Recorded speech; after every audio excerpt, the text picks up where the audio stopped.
talk about vinegar and baking soda. Vinegar is an acid.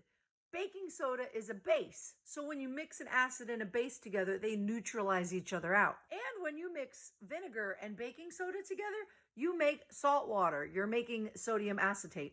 I see a lot of videos where people are trying to remove hard water buildup or lime scale on a shower head, and they mix vinegar with baking soda in a bag. Now you got half of that right. You don't have to add the baking soda. You could just put vinegar in a plastic bag, tie the Ziploc bag to the shower head, and let it sit for a few hours. The acid in the vinegar will remove whatever buildup or lime scale is on it. You don't need to add the baking soda to it.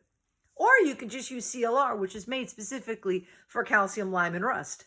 But you don't need to mix the baking soda and the vinegar together because, like I said, they neutralize each other out and it becomes like salt water. If you remember science class and you mix the two together, baking soda and vinegar, and they get all fizzy, a lot of times kids use that to make like a volcano because it gets fizzy and it overflows, right?